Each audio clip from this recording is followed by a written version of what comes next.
produktivitas SDM itu mengacu pada industrinya masing-masing gitu. Dan kalau memang produktivitas tinggi bagus, maka insentif bonus yang diberikan akan mengikuti seperti itu. Demikian, mohon maaf kalau ada kurang. Kalian mau nambahkan lagi silahkan. Iya, terima kasih Pak Pras. Sepakat sebenarnya Teh Pungki. Jadi inflasi memang salah satu yang berpengaruh, termasuk entry level ya. Entry level itu orang-orang yang bergaji UMK atau UMR.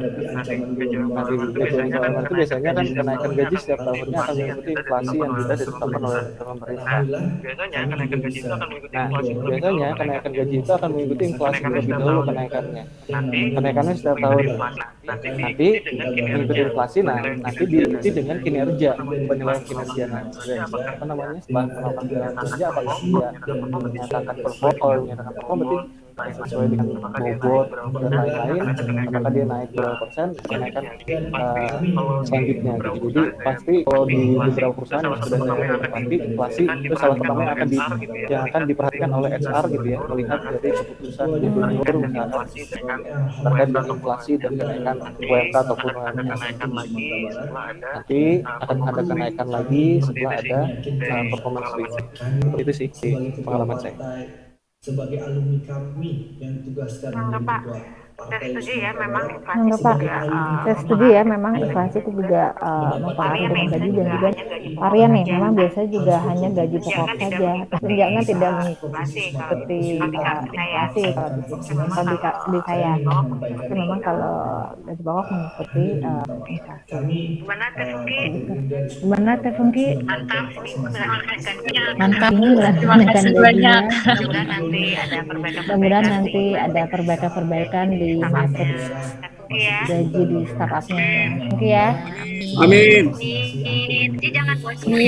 Gaji jangan bocor ya, Teh.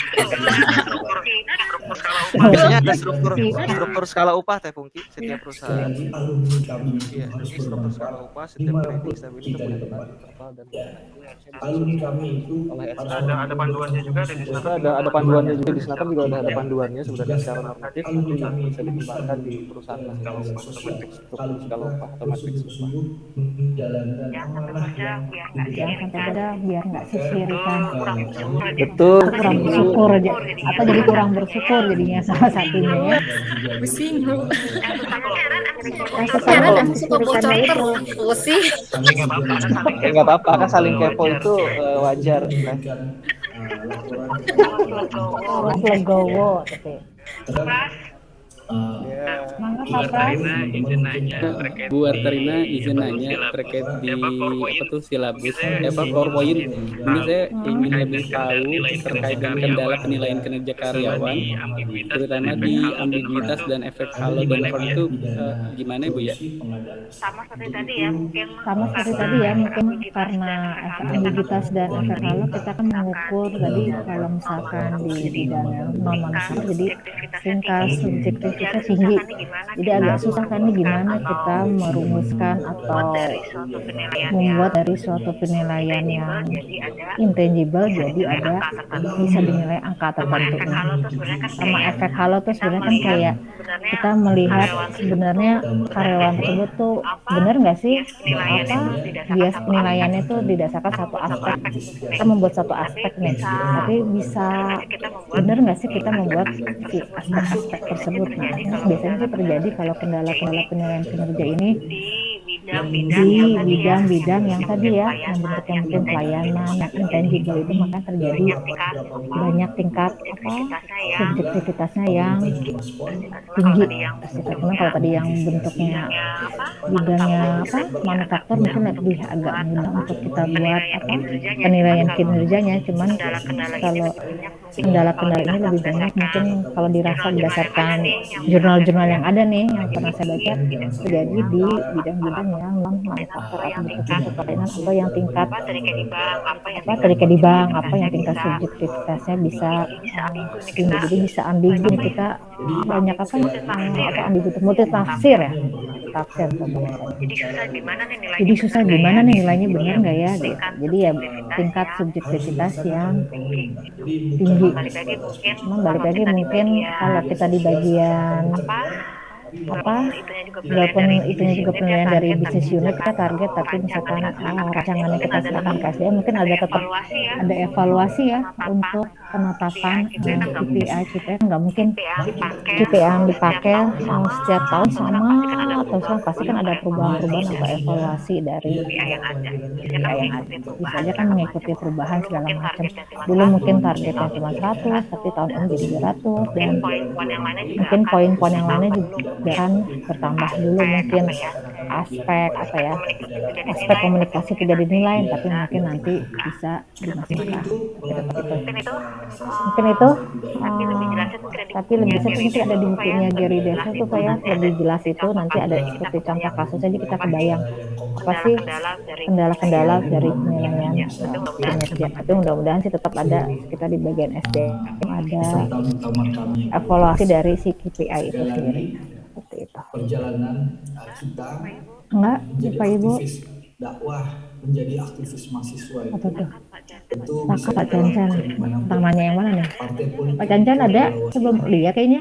Ada ya? Bisa memilih partai politik. Gimana Bu? Pak Cancan ada? Saya. Oh, ada. Dia suka kelihatan lagi apa gitu. Cancan tuh Rian Bu. Oh, Rian. Kalau Rian Namanya dua Rian Bu. Kayak ada satu lagi deh, bukan ya? Oh, tetap Saya Rian Bu. atau di kelas berikutnya ada namanya juga Pak Cencen gitu. Kayak kacamata botak-botak gitu enggak ya? Iya, ini saya Bu. Oh, Bapak ya, bener ya? Ayo open dulu. Open kan. Kita suka di posisi miring. Tunjukkan. Posisinya dari samping biasanya Bu. Bisa dari samping, bener kan? Takutnya saya beda. Rian, tunjukkan pusonamu. Jangan belum mandi dulu, baru pulang sepedaan. Oh, Iya tadi kelihatan ganti baju. Harus siap Mas Pras. Tadi kan loh, tadi beneran tapi kita nggak mau. Kacau. nggak lihat lagi ganti baju gitu. Bisa sakit mata nanti saya. Itulah yang berguguran menjalani. Bukan karena pindah Bisa dari ada politik atau kursus organisasi. Bismillah berguguran menjalani. Maka mungkin Bapak Ibu ada yang mau menambahkan kalau misalkan ini nanti bisa kita lanjut di forum ya. Jadi nggak enak hati nih nggak bisa full nih Bapak Ibu, gimana ya, nggak apa-apa ya. Nanti kita ketemu lagi di forum, atau misalkan memang dirasa misalkan kita mau ketemu virtual lagi, kita bisa ketemu di 2 minggu lagi boleh, 3 minggu lagi lah. Kita ketemu di tengah-tengah semester lagi kalau mau ada virtual account lagi boleh. Jadi nggak harus menunggu, karena kita jadwal kita ketemu virtual virtual online lagi di pertemuan 15 bulan. Tapi kalau dirasa tengah-tengah semester nanti setengah semester ini mau ketemu virtual lagi boleh, nanti kita atur saja janjinya. Nggak harus pagi-pagi juga nggak apa-apa kan, karena perkuliahan yang lain kan juga nggak ada kan, jadi siang-siang juga nggak apa-apa. Oke, mungkin ada yang menambahkan? Mohon telepon sih biasa ya. Kami sampaikan kepada Uda dan Rosiade. Ada yang mau menambahkan mungkin Bapak Ibu? Tapi nanti kalau misalkan nggak ada yang mau ditanyakan atau menambahkan, nggak apa-apa, nggak usah dipaksakan. Nanti di forum saja, nggak usah dipaksakan di sini, nggak apa-apa. Forumnya belum dibuka ya Bu? Masa? Belum Bu. Belum? Coba ya, terlihat. Udah buka belum? Oke. Kampusnya, bekerja segala macamnya. Iya belum, saya masih tulisnya kuis ya. Oke, nanti saya ganti dulu ya kuisnya, saya hilangkan, diganti dengan kita forum saja. Jangan lupa Bapak Ibu ya, nanti kalau minggu ini sih masih seperti biasa, tapi mulai minggu depan ya, tadi hari Minggu jam 1 siang ya.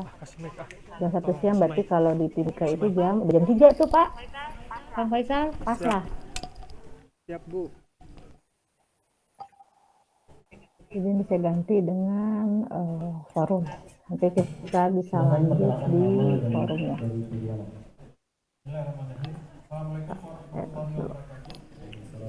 Waalaikumsalam warahmatullahi wabarakatuh.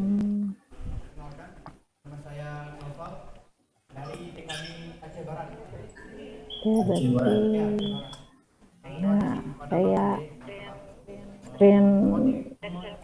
Catchment